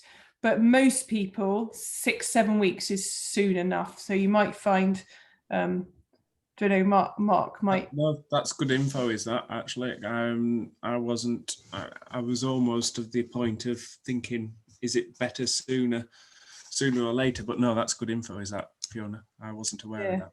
It might be. And as far as the 6 months go, they did a trial up in Northumberland, quite a big trial on a load of lambs a couple of years ago, and they found the Smart Shot.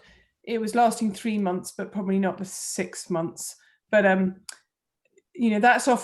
is often enough. Well, depending on when it's given, but you might need that extra month if you gave it at nematodiarus dose time rather than at marking time. You've given yourself an extra month, bearing in mind that up until that 7-8 weeks, those lambs pretty much just on milk, so less in need. You see what I mean? So they're not getting cobalt through the milk, but they're not yet ruminants, so they don't need that B12. It's for being a ruminant that they need the B12.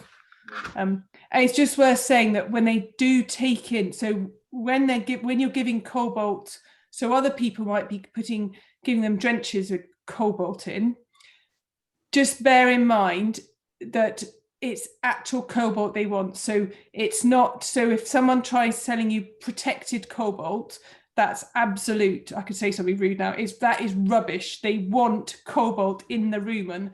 Protected cobalt is a total waste of time, because if they don't get it in the rumen, it's no good to them. So there are people who will sell expensive protected cobalt pointlessly, as far as I can see. It's got to be in the rumen, because that's where they've got to make it into the B12 to then be useful. And if you are buying cobalt in a drench, it will only ever last 10 days to 2 weeks. So if you can give it quite well like that, but you have to keep catching them. Minimum of every 3 weeks, they've got to get cobalt drench. So it doesn't matter if it's a really expensive cobalt drench, it will still only last them 3 weeks maximum, which is where the bolus is better, or the injection, or the Smart Shot. It's got to be something that's long term. Yes. Somebody's got a question here. Tom, we used Smart Shot this year on all our lambs, 0.5 ml into each lamb at 8-week-old. We then gave the gimmers that we chose to keep and a tups an extra 0.5 ml in September. Next year, we'll inject the lambs earlier to around 6 weeks old. Yeah, that's interesting. that's Tom's there saying he'll go earlier, but not as early as 3 weeks, I wouldn't have thought. So I think that 6 to 8 weeks is probably right. I wouldn't wait as late as weaning, and I probably wouldn't go as early as 3 weeks. But what Tom's saying there is they were at 8 weeks and they're now trying 6 weeks. Thanks for that, Tom. Interesting. Just want to emphasise, Fiona, what you were saying. There's not just Smart Shot out there. There are other preparations that are just as good, really. And you say about dosing. Dosing is a good way of giving it. You just have to give it regularly. That's the only problem. And as a minimum, I'd say every 2 weeks really is my general sort of advice to farmers. Typically, I used to see a really good story I tell farmers around here. One of my experiences is a few farmers around here would worm their sheep with a white wormer, and they'd say, it did improve dramatically within about 3 days after worming them. And then after 3 days, it'd start going a bit downhill again. So they'd give a clear wormer because they don't think it just cleared the worms out. And they'd see no response after the clear wormer. And what I typically think is happening there is they're seeing a response to the cobalt that's in the white wormers. So there's actually no need to worm them. There's probably not many worms there, or there might have been some worms because of the cobalt deficiency. And then they're given another dose of wormer, which really wasn't needed at all. What they really needed was just a cobalt supplementation, but a decent amount and regularly as well if they're oral dosing. Boluses are as good as Smart Shot. There's been a few studies showing that they're as good, if not slightly better. But the big advantage of Smart Shot is the ease of use, and you can give it to animals quite easily as young as 3 weeks of age. Obviously, giving a bolus to any animal under 20 kilos, I don't think there's any boluses licensed for that. And also there's the difficulty and the danger of giving a bolus as well. And it's something I regularly see are bolus gun injuries. There's something in the chat about that actually, Mark, about the earliest you can bolus lambs. And as Mark said, you just have to you want them to be 20 kilos. You also, whatever size animal you're bolusing, just be incredibly careful. So I don't know how many people here have either heard of or seen Ben Strugnall, who works up at the post-mortem centre here. So Ben does a fantastic talk on all the ways you can kill a sheep with a bolus, and I have seen literally 50 photos of different dead sheep that Ben has taken with boluses put in all sorts of, so that it's very easy for, I would always say, do your own animals. Don't pay someone you don't trust to bolus your animals, and just be really, really careful, because it's so easy to go through the pharynx or the larynx, and then end up with an animal with a bolus inserted in the wrong place, which is not nice. And boluses are good, but not all boluses are good.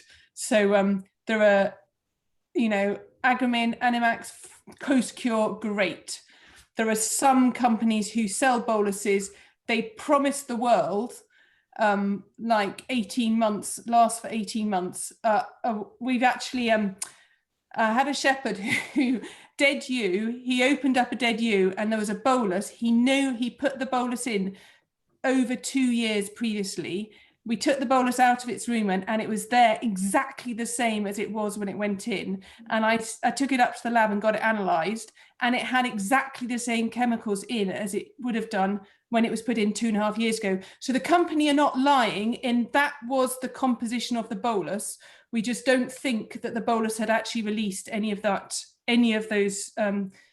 minerals over the period of 2.5 years it was in the animal. So yes, you can get some cheap boluses and they promise they'll last forever, but I would not necessarily buy them. They do last forever because they don't release anything. Sorry? They do last forever. They do last forever, absolutely. They just don't deliver anything to the sheep. Can Can I ask a question about breed types? Because going back to what Tom Heseltine said, because he's predominantly Beltex and Beltex crosses, and we're obviously Swaledales and mules. Is there any effect on the, or does the breed depend on the how you work with these? So with copper, it massively makes a difference. So a Scottish Blackface ewe is 25 times less able to absorb copper than a Texel ewe, for example. But and there's also an individual element in the genetics. So some Texels are really, really susceptible to copper more than others. But that's the whole reason we're not allowed to put any copper in any feed for sheep, because there are some breeds which it would kill them, and it can kill them really dramatically and really quickly. So copper, there's definitely a breed, but there's almost always a breed difference. The Cobalt is partly the speed of growth. So if those animals are double muscling and they're putting on muscle really quickly, then their demands are really they just have much higher demands than, say, a Swaledale. Yeah, we always see breed differences, and coppers are most dramatic. And I actually see, so locally, so I'm Barnard Castle, but locally I've always traditionally come across more copper deficiency issues in Swaledale flocks. But the more I work nationally, I would say over the past few years, copper toxicity is a massive problem in the industry nationally, especially because more and more people had a mule flock that they've now is actually 3/4 or 7/8 Texel, that they did need to give copper when it was mainly mule, and now it's mainly Texel. They're still doing what they used to do, and yeah, we do see copper issues.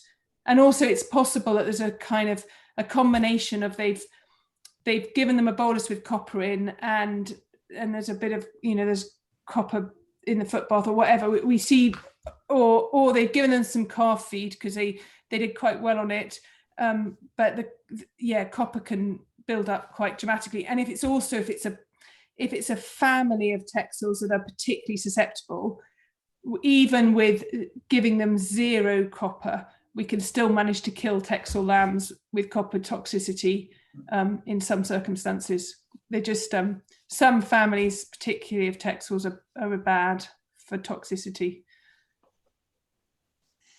This is not meant to be all the different ways to kill sheep, by the way. I was meant to be a bit more positive than that. Going back onto the boluses, you're saying about that, I would say the one thing about the injection was it was very, very, it's a bit difficult, is in the bottle, it settles a bit, but if you keep it shaking, it was very easy to give. It was very easy to work with. I felt a lot more comfortable using it, to be fair. It doesn't put us off using it again. We did feel a lot more comfortable. I think they're trying to sell boluses all the time, but I still don't think they've got the shape of the bolus right, if you like, to be fair. Anybody. And like you say, you end up trying to push how early you can give it. Mark says they're not licensed to 20, but you all know there's a packet of lambs, there's one that's doing badly, and you think that definitely needs a bolus, and so you get it down it.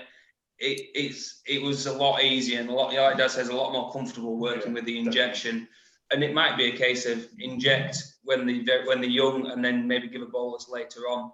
That might be some thing to look at once the injections run out. But certainly, it felt a lot better giving the injection than using the boluses and chewing it down the necks. Actually, I did a trial last year with a new product, like a gel, which specifically for that period of time where the lamb is too small really for a bolus, and it was Cobalt delivered in a gel, and that was the only time I've ever seen a drench last longer than the 2-3 weeks. I don't think it's even available yet, but so it's always worth looking out for new things, because they take stuff off the market and then something else appears. But you're right, I'm nervous about boluses in lambs, and the injection is easy to use in that situation, definitely. Up here, we won't see they won't come in every 2 weeks. They come in once every 6, 7, 8, whatever weeks. They only come in a few times while they're on the mothers. So that injection, it's in there, it's doing the job. You don't need to worry about handling them. And gathering them down, and etc. And to be fair, even people with lowland, even people who used to maybe gather in their lambs every 3 weeks to give them a worm dose, that's no longer appropriate. And we're doing other stuff, so we don't have to dose lambs every 3 weeks. And we know, even if you are handling your lambs, every day that if you gather them in to then treat them, that day that they're in the pens, that's a day they're not going to grow. So it's, from that point of view, to give them something that you don't have to go back to is worth doing. I'm just trying to keep my eye on the chat as well. So Edward here says, ask your feed vet for any sort of forage analysis, and that's true. They will definitely do a forage analysis for you. So if you're buying feed off a company, they will do forage analysis for you, both for energy and protein, and potentially for minerals. It's just, you just want to be careful with then what advice you take. So it's easy. So if it's easy for those of us who are not selling a product, I know we can give advice, and that's like, it's independent. It's just and I would definitely, I'll get feed companies to do forage analyses for me, for my clients, for free, no problem. We would then just be a bit cautious about what advice we take on the back of that if they're selling it as well. Richard asks, what affects Cobalt as an antagonist? That's interesting, and there's not, as far as I can think, I might come back to you on that, Richard. There's nothing really obvious with Cobalt, although I have got something in the back of my mind that I'll have a think about that antagonist for Cobalt. The Scientech labs, so yes, so T&J are good, and they work very closely with Scientech, and they will work very well. So a water or forage sample is about £25. I put in an email there for T&J, but they'll do energy and protein. It will go on to Scientech, so they work very closely together. Either's fine, Mark or your vet, so anyone can give you access to whatever labs. What boluses do you recommend? And Agriman are a good company. Animax, Biomedia make Co-Secure, but that's got copper in it, so that's great if you need copper. It's not if you don't want copper.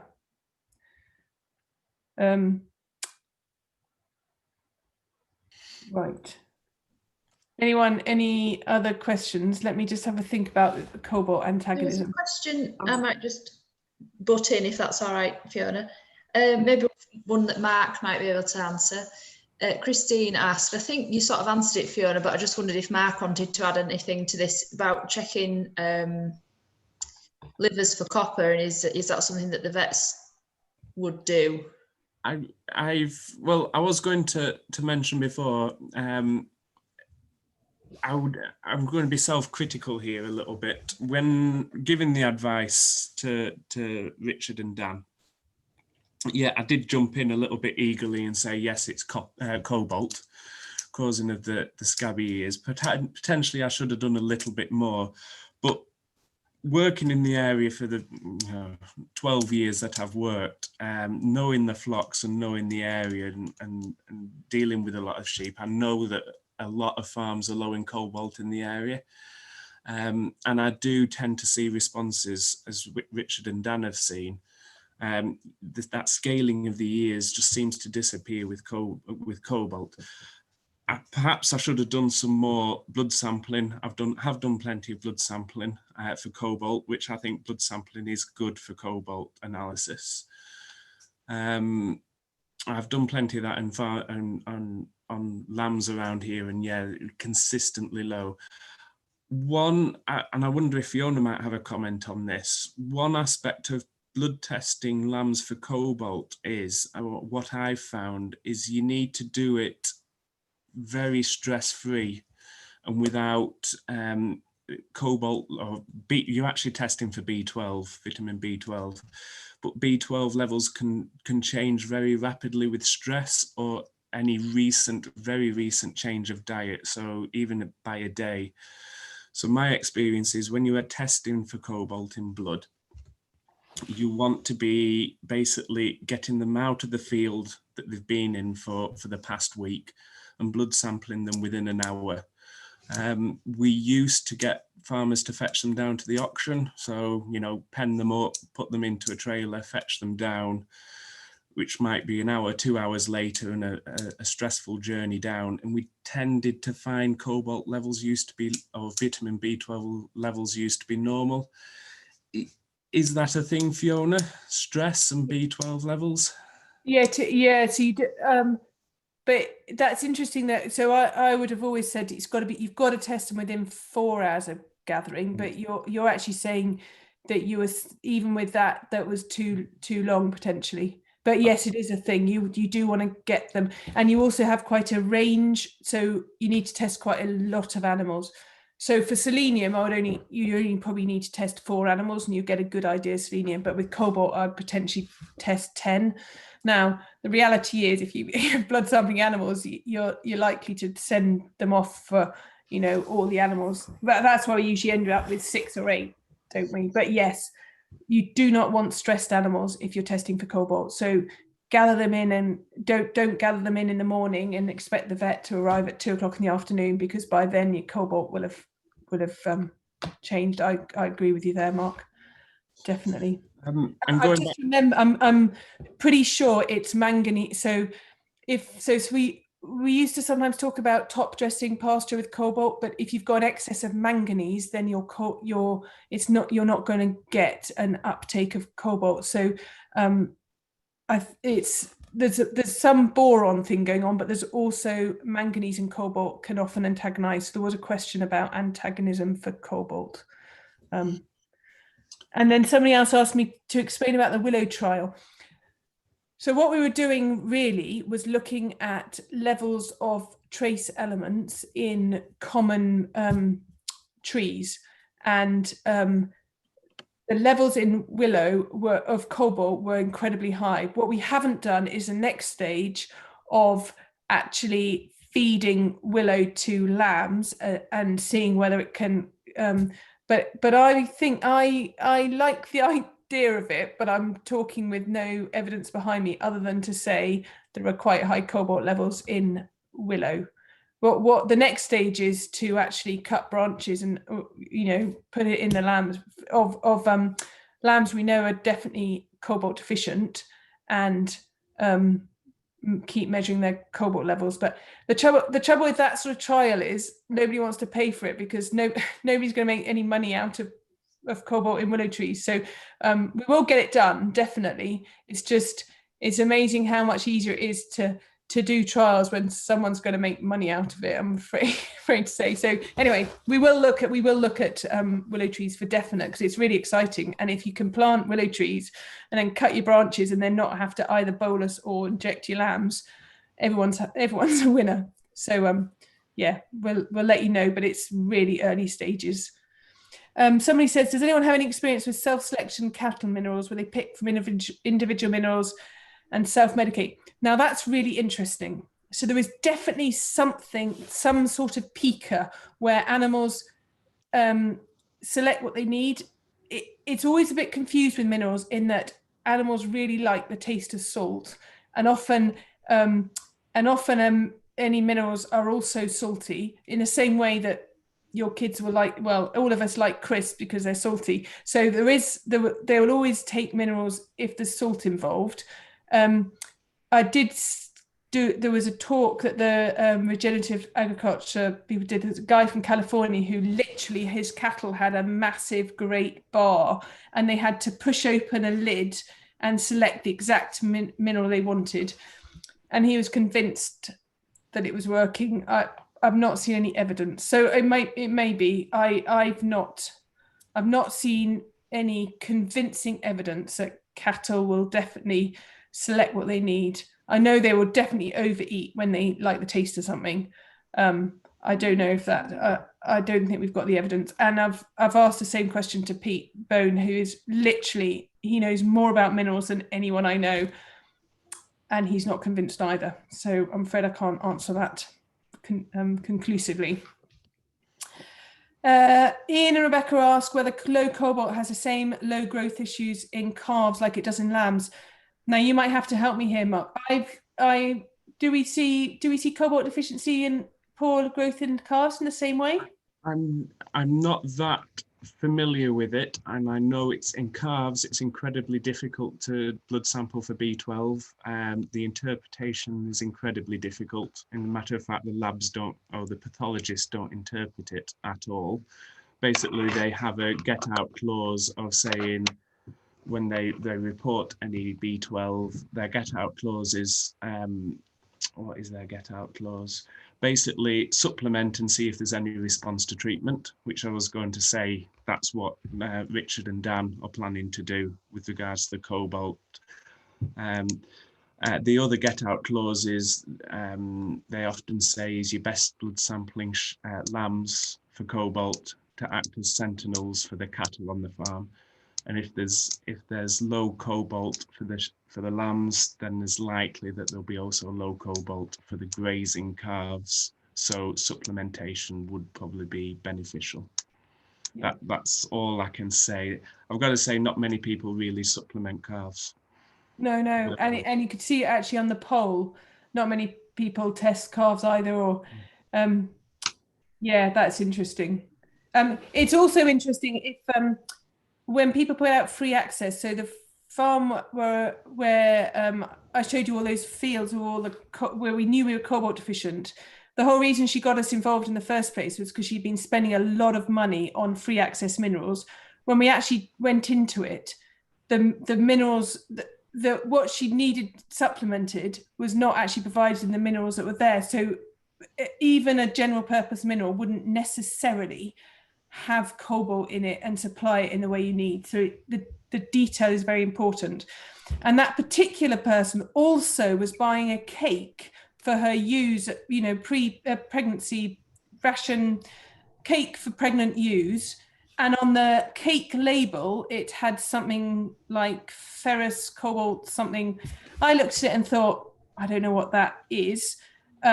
And I asked Pete and he thought, I don't know what that is. And we went back to the company and we said, this is really interesting. You've put this in your cake and it says cobalt in it. Could you tell us what the mineral is? And the company said, oh, actually, that's a typo. It's not actually cobalt at all. And they, but it was on the label and we all in faith believed that there was cobalt in the cake.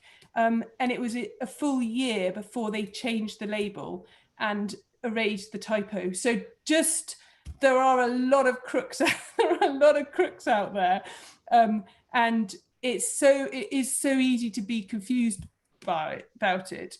And you feel a bit silly going back to a company saying, I don't know what that is. Can you tell me about it? And actually, yeah, it doesn't actually exist. So you end up being brave and just saying, I don't know what you're talking about. I don't know the answer here. Martin and Louisa put in about ash leaves. I agree.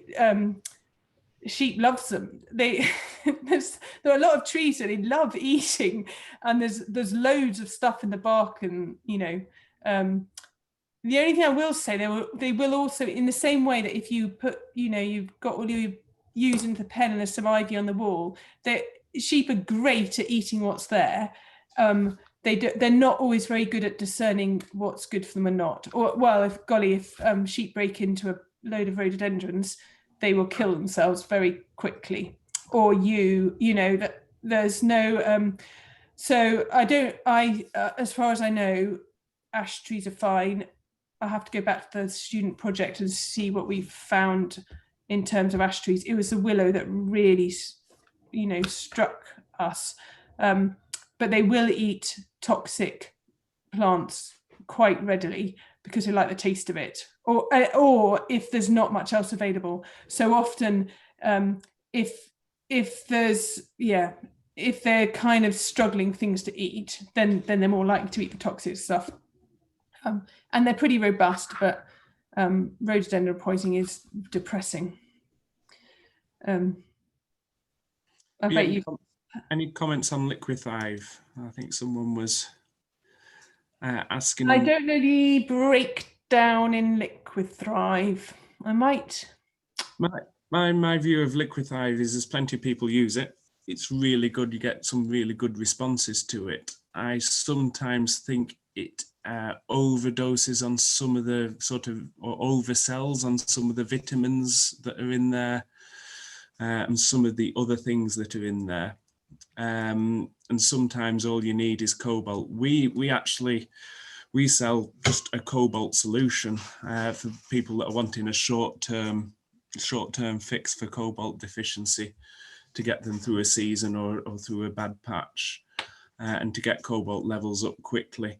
And that's actually really cheap and really effective to use. And sometimes that's all they need, is the simple, cheap Cobalt, and not the whole Liquid Thrive and everything else that's in Liquid Thrive. That's my personal thoughts on it. Yeah. Yeah, I'm just looking through on the web. Vitamins and trace elements. It's got. It won't. The cobalt element in it is still not going to last them any longer. Yeah. That's interesting. You've put that, Rachel, in the chat about. We had a discussion about. So Rachel's put in about parasitic gastroenteritis, i.e. worms, and cobalt levels. So Pete and I had a long discussion about this the other day, and that we definitely see the effects of so any worms will stop animals, will affect their appetite, and that will affect cobalt deficiency and stuff. And we see the same effects with cobalt deficiency as we do with worm damage. But are you implying there that worms particularly will affect cobalt levels, particularly, Rachel? Do you want to talk, or? Something was ringing a bell that of cases where, in cases of PGE, then you may, as a consequence, get low cobalt levels just because of fast gut transit times with them scouring and just not absorbing the levels. So cobalt levels looking almost artificially low as not being the primary cause of the. Yeah, no, I see exactly what you mean. I think it can be the other way around though as well. I think a low cobalt can actually cause a high parasite burden as well, due to the lack of immunity or the drop off of immunity. And I think I've seen it both ways. Right. And golly, I think it's easy to see both at the same time, isn't it? So we've got worm issues and we've got animals not doing well, and we've also got cobalt issues, and then sometimes it's easy enough to focus on the wrong thing. But I agree. I think they are easily confused, and it's a case of not leaving any stone unturned, because often when you've got poor growth rates, everyone wants it to either be cobalt and you can put a drench in. Actually, if you've got a worm problem, then you've got a problem, or you deal with your worm problem and you still have poor growth rates, and it's because you've also got cobalt deficiency. It's a case of diagnosis, isn't it? I do think selenium deficiency, we do see immunity issues. So I've often had where we've potentially had a vaccine breakdown, but actually they're selenium deficient animals, so they haven't mounted an immunity to the vaccine. Then it appears the vaccine hasn't worked, where actually their immunity hasn't worked because they're selenium deficient. Thanks, Rachel. Claire put something in here about this farmers meeting. There is a lot of cobalt in soil. If you graze down really deep, the animals are actually picking up a load of soil, and that sorts their cobalt deficiency brilliantly, because they're taking in the soil. So they're getting pure cobalt because they've got soil in their rumen. The trouble is, in that situation, they're not getting the energy and protein in, so they're not growing because they haven't got enough grass in front of them. But they are at least not cobalt deficient, because soil is pretty good for giving them cobalt. And so, yes, and actually, if you're in your forage, that's why we track ash, because as we're looking at ash, it gives us an idea of general minerals. And if we have very high ash levels in a forage, it's usually because there's a high soil content, and that can really push up your cobalt, definitely. What have we got here? We have high iron levels naturally. Would you avoid a drench or supplement with iron in?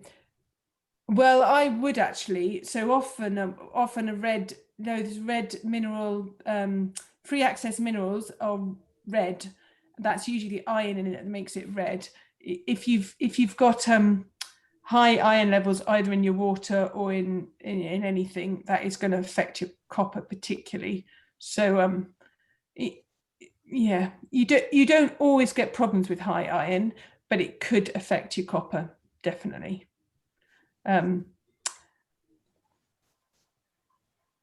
What is it when lambs lose their cud?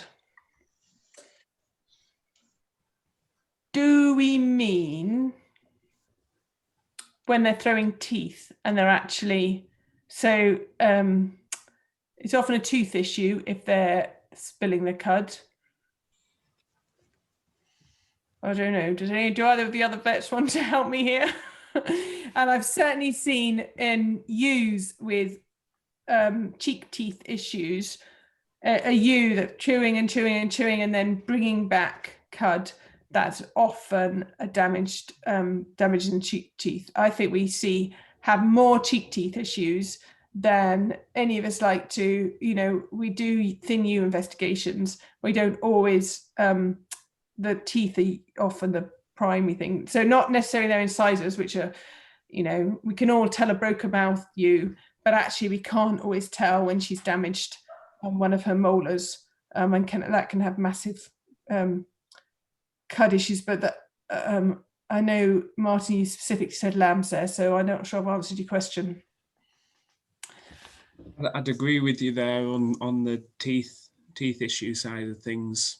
Really, I can't think of anything else, or not mineral related anyway, to that. There is an added comment on the bottom there: lambs with green staining on their wool on the sides of their bodies. So again, is it to do with them losing the cud? Always give them a mouthful of soil and it sorts it out. Well, that's really interesting. So giving things a mouthful of soil would put some cobalt into them. It's not a very scientific way of giving them cobalt, I have to say. But and there's an interesting thing here from Oliver about how long cobalt deficiency has been an industry problem. I think we see more mineral related issues with as we've more likely made pastures more alkaline, put a bit of lime on, help grass grow better, so grass is growing quicker and we're grazing it more efficiently, which is all a good thing to make better use of the grass, but I think that can make a difference with minerals. So if we have a more species rich sward with deeper roots and more variety, then potentially that will help go back the other way again a bit with regards to minerals. But I do think, yes, people rotationally grazing and growing ryegrass, more alkaline soil, so it's growing quicker and yields are better, but that can make a difference. But if they've also in the fertilizer putting sulfur on, that will affect selenium efficiency. So yeah, everything we do upsets the whole balance, and I think that does make a difference. And the more monoculture our grass is, the more likely that's going to be deficient.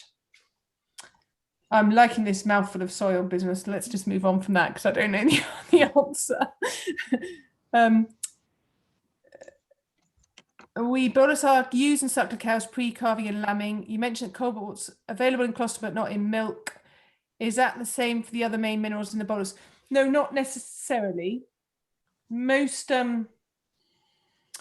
but I wouldn't necessarily treat my ewes or cows in the hope that that's going to help the lambs necessarily.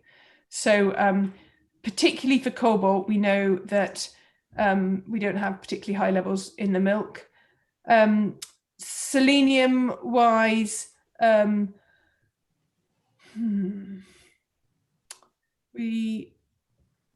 would selenium work? Selenium stays up for a long time, so I'm more worried selenium about fertility levels. I'm not so worried about,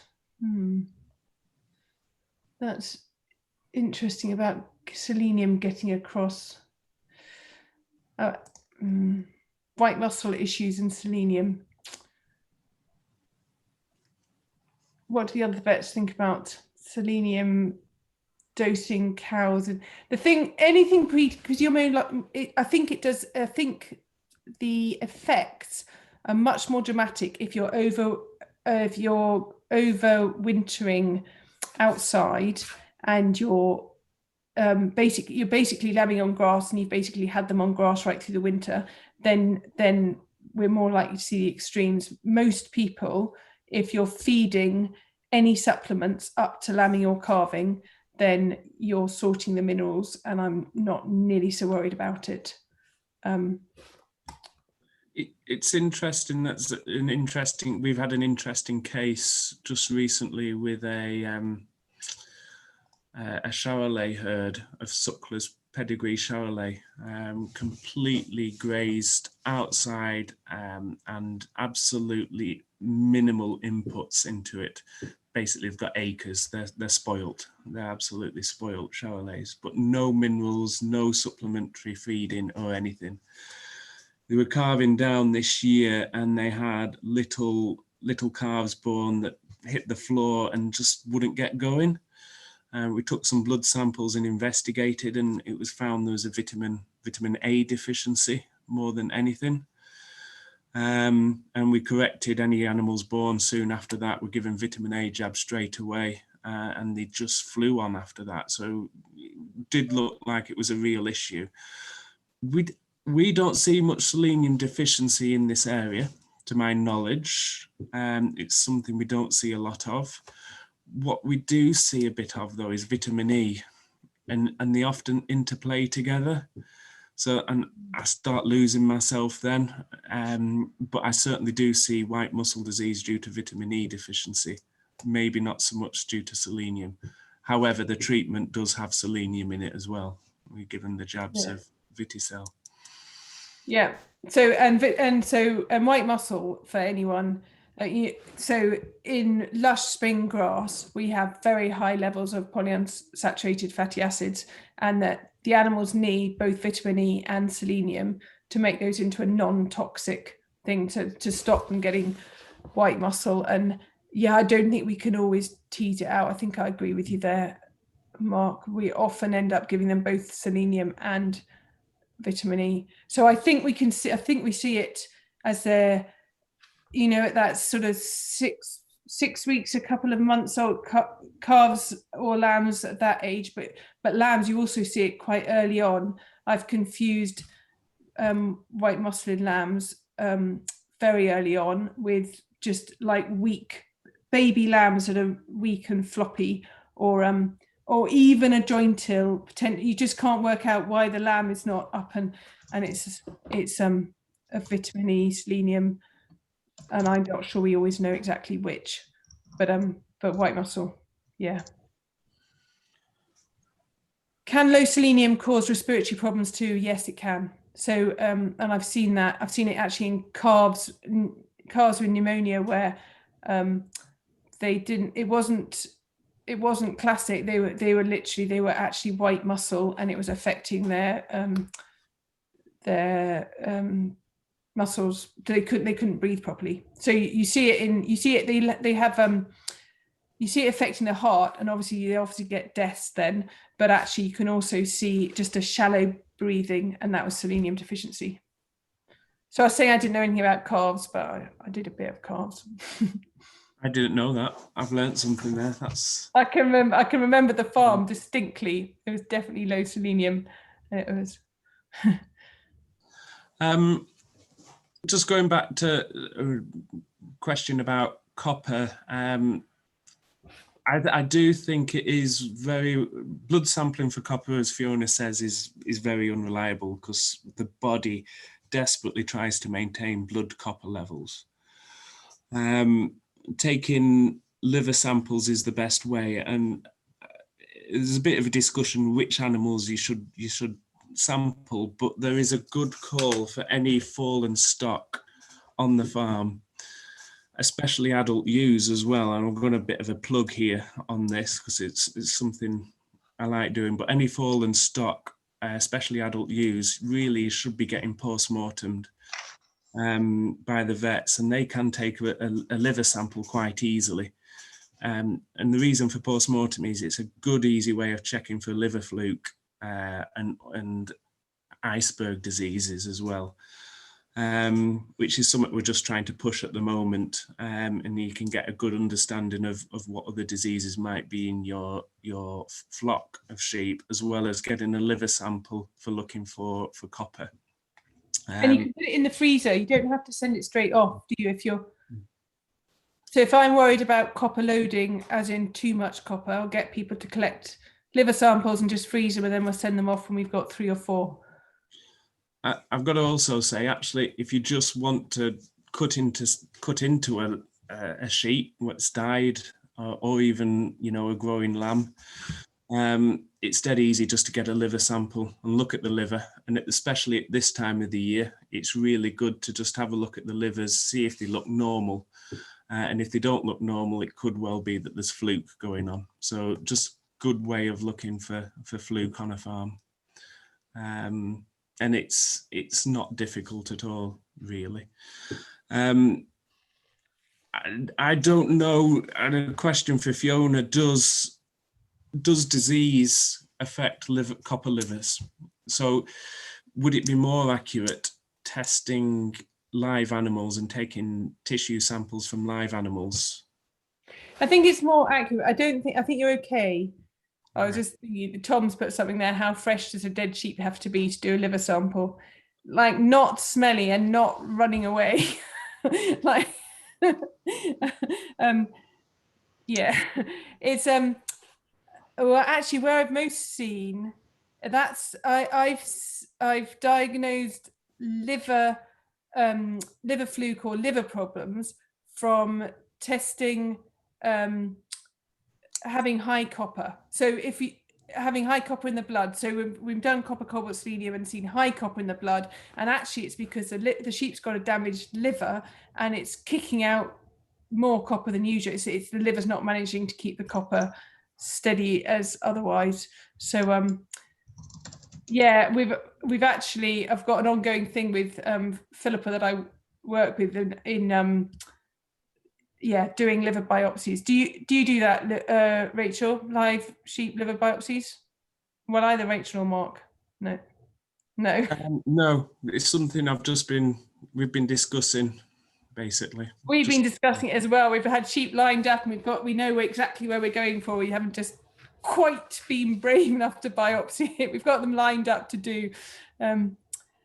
Richard said here we did liver samples for copper, which came back normal levels, but they still needed to supplement because of high antagonist. So that's right. If you're on high molybdenum ground, and especially if you've also got iron and sulfur present, you might have sufficient copper, but the animals are suffering from, they look as if they've got copper deficiency, and you may have to give copper. That's more likely to be a cattle thing, but it is possible in sheep as well. I'm thinking, Claire, I'm getting texts from my kids saying, "Are you not coming to say goodnight to us?" No, I didn't want to stop because, you know, I never want to be the party pooper, but I'm aware that people are getting a bit tired and we're losing a few people. So I am very much enjoying it there, and it's been so interesting. And I'm sure I speak on everyone's behalf when I say that I've learned a hell of a lot, and it's been very much enjoyable. So I think if everybody's happy, I think for fear of staying up all night, I think we maybe better draw it to an end. If there's anything that anyone does think of later, just drop me an email, and I'm sure that we'll get some answers for you. But I think all I need to do now is say a big thank you to our speakers. So thank you very much to Richard and Dan. Thank you for your lovely pictures of the farm. They were brilliant. Thank you very much to you, Fiona. It's been really, really good. I really enjoyed it, and very much thankful to Mark for joining us as well. And thank you to everybody for being here this evening, and hopefully I do have to some. say, what a brilliant audience for putting things in, for asking questions, and for putting things in the chat and answering the polls. Been a good, yeah, that's some really good interaction we've had tonight. Yeah, Makes it much more fun. Thank you. Thank you. thank you, everyone. That's very good. Very good. Oh, thank you very much. Thank you for organising that, Claire. I think it's been a great success of that. That's been really good, really informative. Good fun. Great stuff.